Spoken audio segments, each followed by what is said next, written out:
आज का विषय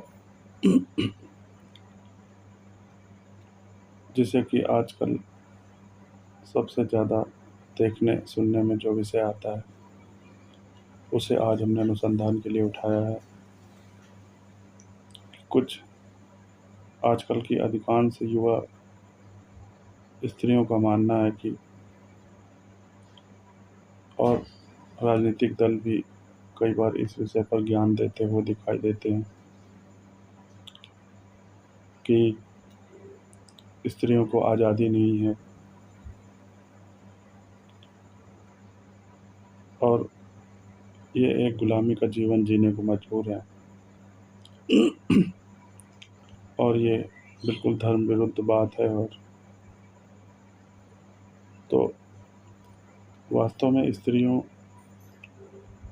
को देख-रेख में और अधीन रखने की जो बात है, वो इस तथ्य पर केंद्रित है कि सनातन का ये विचार है कि स्त्रियों को सदैव देख-रेख में ही रहना चाहिए, और इसके पीछे कोई और कारण नहीं, बल्कि इसका सबसे बड़ा कारण ये है कि स्त्रियों के शरीर में स्त्री ऊर्जा की मात्रा अधिकता में होती है, और पुरुषों के शरीर में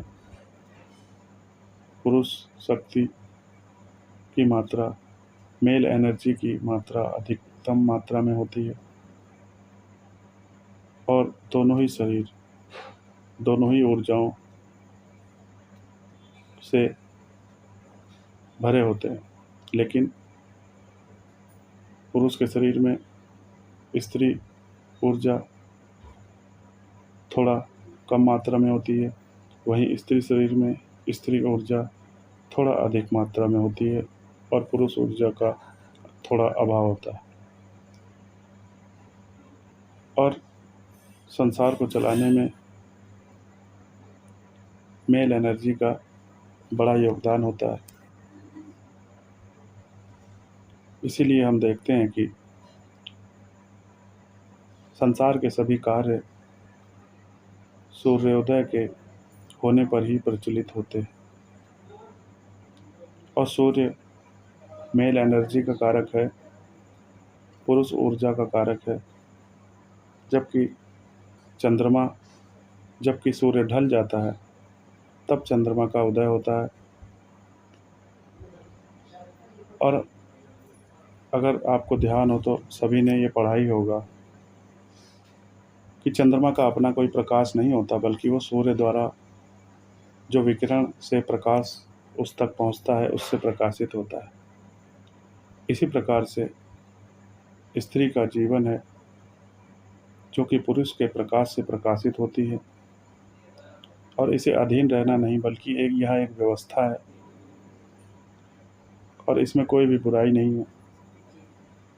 रात्रि में उदय होने वाला चंद्रमा क्या हमसे कह सकता है कि हम अपने स्वयं के प्रकाश से चमकते हैं?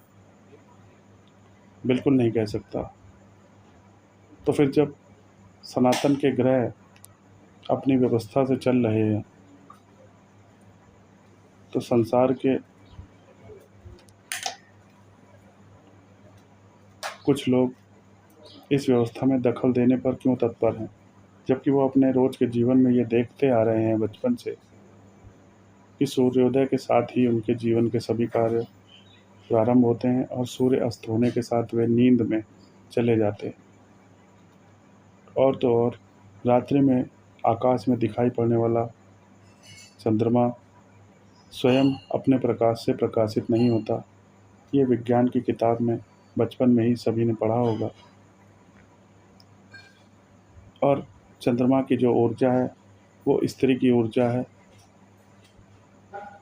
इसीलिए जिस स्त्री का चंद्रमा खराब होता है, या जिस स्त्री पर चंद्रमा का प्रभाव खराब होता है, वो मानसिक दोषों से और स्त्री संबंधी दोषों से ग्रसित होती है।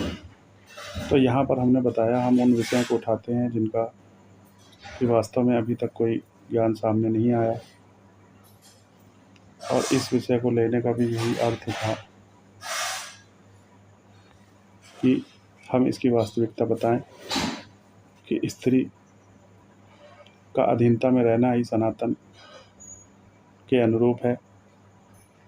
अधीनता से आशय अत्याचार को सहना या गुलामी करना नहीं, बल्कि ये एक व्यवस्था है सनातन की, जिसमें कि जैसे चंद्रमा ग्रह सूर्य के ग्रह की अधीनता में प्रकाशित होता है, उसी तरह स्त्री भी किसी पुरुष की अधीनता में ही प्रकाशित हो, तभी उसका जीवन सुखमय होगा। जो स्त्रियां सनातन विरुद्ध कार्य करके अपनी एक अलग पहचान की ओर केंद्रित होती हैं, उनके जीवन का कुछ समय तो बहुत ही हमें आकर्षित करेगा, उन्हें स्वयं आकर्षित करेगा, लेकिन अंततः ये उनके लिए दुखदायी साबित होगा। इस बात को नोट कर लिया जाए। तो आज हमने जाना कि स्त्रियों की अधीनता, स्त्रियों द्वारा पुरुषों की अधीनता में रहना कोई गलत कार्य नहीं, बल्कि सनातन के अनुरूप एक व्यवस्था है, और इस व्यवस्था का आधार है सूर्य के प्रकाश द्वारा चमकता हुआ चंद्रमा। और जब हम सूर्य के प्रकाश से चमकते हुए चंद्रमा को स्वीकार कर सकते हैं, तो हम पुरुष की अधीनता में रहते हुए स्त्री को स्वीकार क्यों नहीं कर सकते। अगर हम नहीं कर सकते तो उस चंद्रमा को भी हम चंद्रमा को भी बदल कर दिखाएं और उसे अपने प्रकाश से प्रकाशित करके दिखाएं। तब हम मानेंगे कि लोगों का ये दोगला चरित्र कुछ कहने योग्य या समझने योग्य है। अन्यथा ऐसा ठीक नहीं है कि एक चीज़ में तो हम सनातन की अधीनता स्वीकार करें और दूसरी चीज़ में हम सनातन के विरुद्ध जाकर मनगढ़ंत बातों को आगे बढ़ाएं। धन्यवाद।